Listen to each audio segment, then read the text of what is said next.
Hello and welcome. My name is Paige. For those of you who do not know me or are new to the channel, welcome. I wanted to talk about the energy that we're all experiencing now, especially since the new moon in Gemini. Where to begin? I've had some pretty profound breakthroughs this weekend myself. Mostly, I think, because of the Neptune in a sextile to Pluto, but I can certainly thank Saturn as well. Saturn has been in a square with the Sun and Venus over this weekend, and will move into a square formation with Mercury, and these are challenging aspects. However, we can look at it two ways. We challenge ourselves. We have a lot of Gemini energy that we're working with right now, and that is the duality that exists within us all. The good and the bad, the black and the white. And Saturn is representing our own internal boundaries as well as external boundaries that manifest. Maybe where we had been keeping ourselves stuck in a story, in a belief, in a lesson.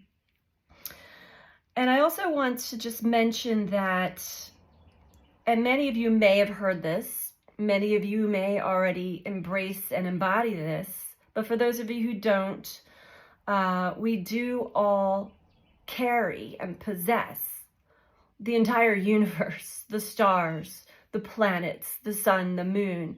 Those energies, those archetypes exist inside of us as our internal parts, our emotions, our personalities that then show themselves to us through our experiences that life brings us. And the purpose of all of this is to really work through and chip away at that which has been keeping us from loving ourselves, from being in our true power and energy, and loving ourselves back into wholeness. We're being pushed to stand in truth, to see truth as it presents itself to us. We can't fast forward, we can't race through these things, but it is important to slow down and pay attention to what life brings to you, what surfaces within you that's trying to show the truth, no matter how hard it is, because this Gemini energy is extremely dualistic in nature. Our dualistic nature. Duality of the mind. It will trick us. It will pull us back sometimes into what is familiar based off of our desires and our fears. And that would keep us stuck in a same pattern. But then we have other energies, planetary energies and experiences that come along and try to shake us loose, keep us unstuck. And one of the things that I experienced, and I'm still integrating this today, but I wanted to speak about it a little bit deeper, as it is greatly reflected within the mythology of Sedna. And I'm not going to go into the story of Sedna, but I do urge you to look that up and read that for yourself. Because the myth of Sedna, I'll go into a short version of it. She was never really found any suitors that were to her liking until one day a mysterious man appeared, and he actually coaxed her into going back to his home with him and marrying him. and that he was promising her all of these amazing things, riches, and, everything you could desire. But there was this mystery and this pull that pulled her there. And when she woke up the next day, she found that he had the head of a crow. And over time, her father had come out to where Sedna had been staying and was determined to rescue her, bring her back home, and kidnapped her, basically. Put her in his boat and was going back home in the boat when the crows started to swarm and cause a great storm that was very scary. And Sedna's father, and I'm going to butcher the story, I'm sure, so look it up for yourself, but stay with me here because this is very much in alignment with my personal experiences. Sedna's father got scared.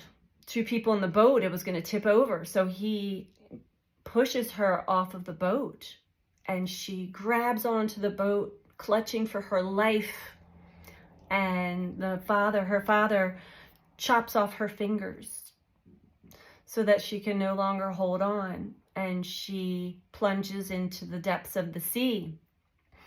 But as she does, she surrenders and finds her power there and becomes the goddess of the sea. Her fingers turn into sea creatures and dolphins, and she there resides in her power and the surrendering and letting go.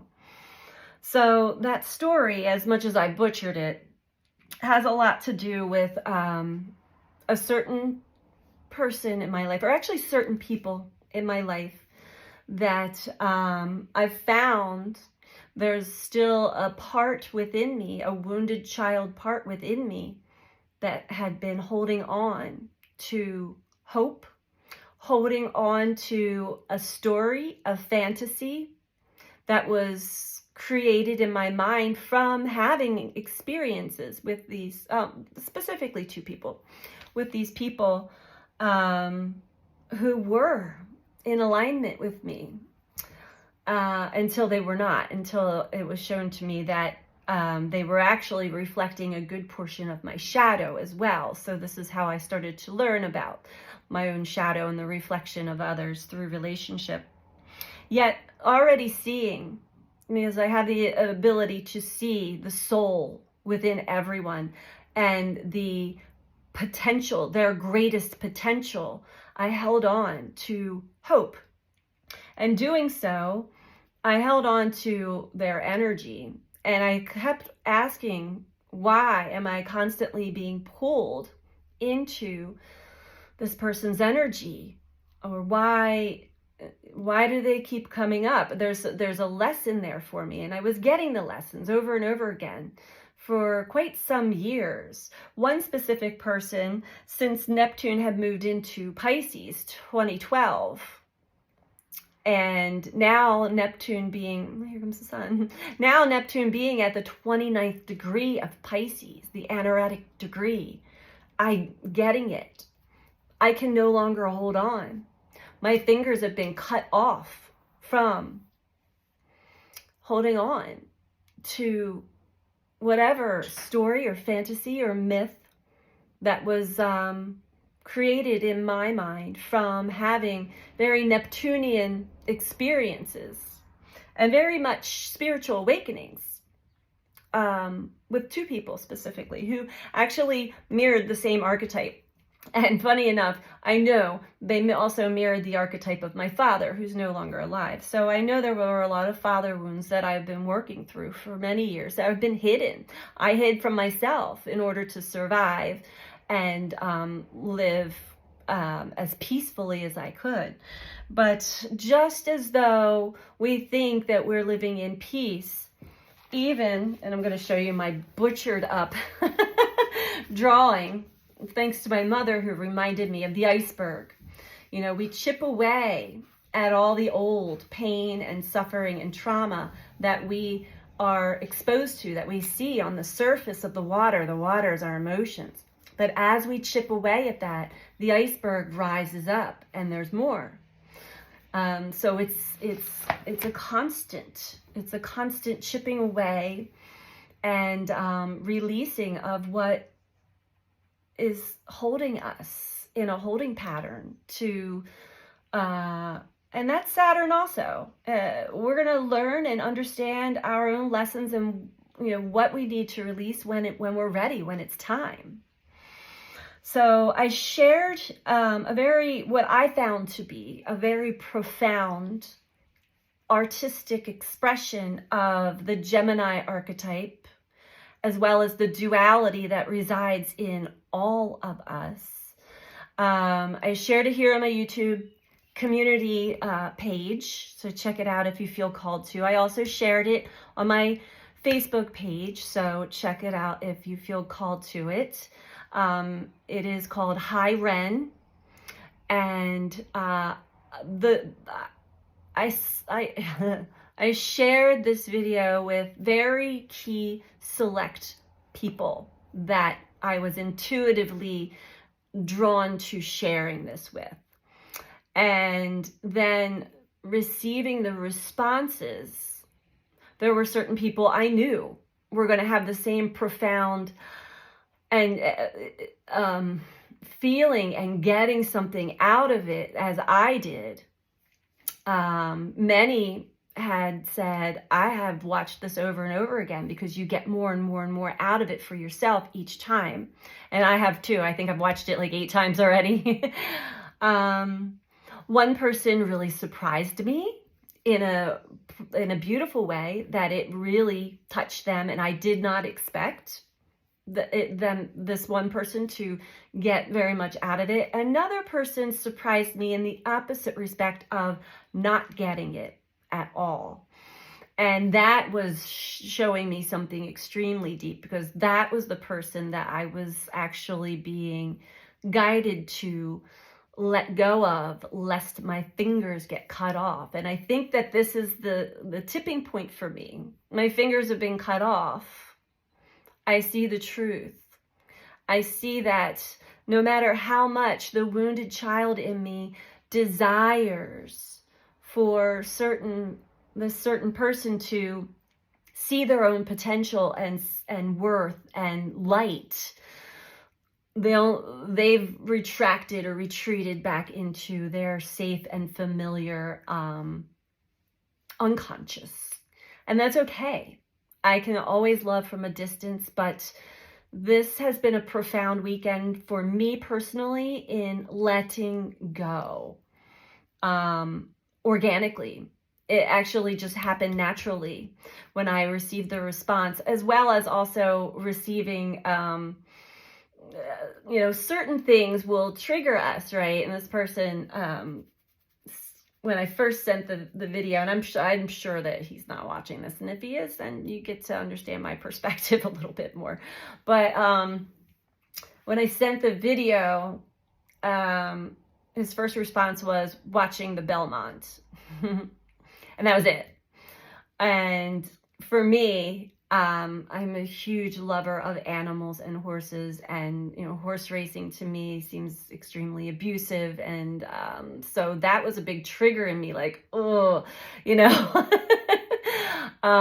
number one red flag of what I was about to be exposed to, and it was also the person who just didn't really get it until the very end.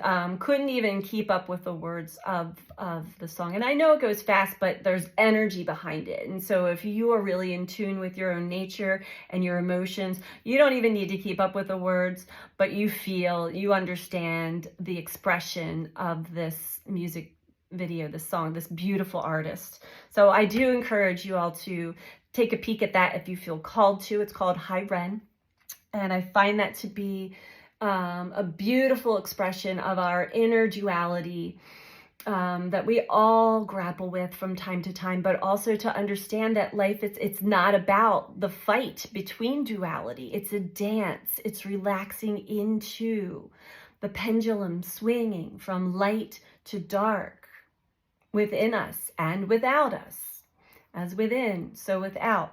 So I wanted to share that, what I'm still integrating and working through within myself.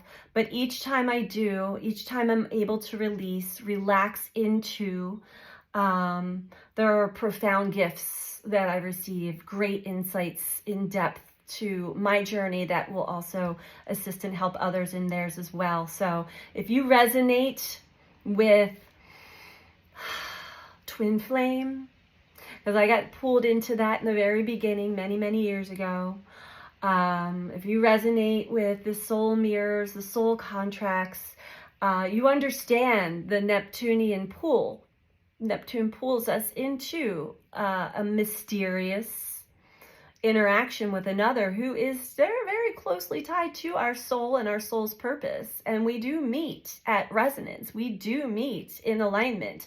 However, then it's a choice. We're faced with the duality of the situation, and usually one goes back to old familiar while the other rises and ascends to finding their true self, their true power, their true authenticity.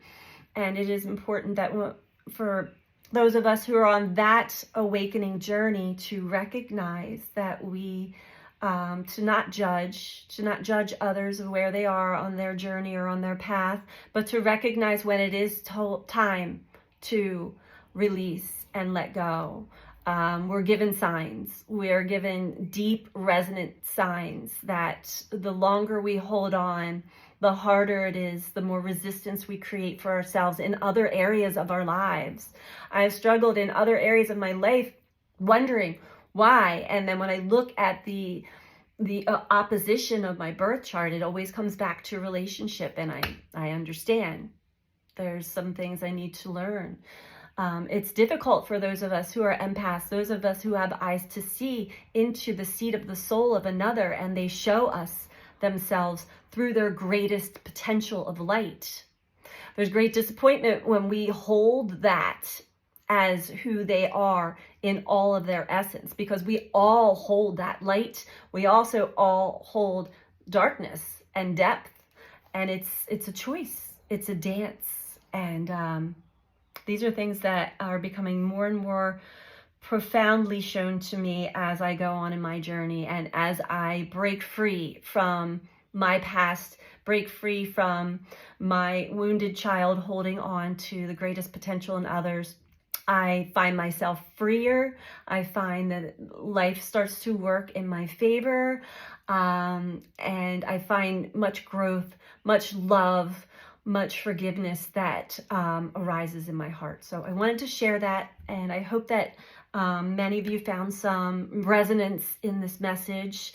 We're in some big energy. It's profound for humanity. I'm only speaking from a personal level, but all of the squares to Saturn, the Sun, Venus, soon to be Mercury, the Moon was in a square to Saturn, Mars squaring Pluto, Neptune in a sextile to Pluto. These are all big, big, profound energies really knocking at our door, asking us, are you ready for something different? Are you ready for something new? Can you now let go of the old narrative, the old story, the old versions of you that have kept you in patterns, in habits, in addictions, in stagnancy, low self-esteem, low self-worth, because it is time. It is time to ride that current of energy that is also here and ready to propel us into our greatest versions of ourselves. So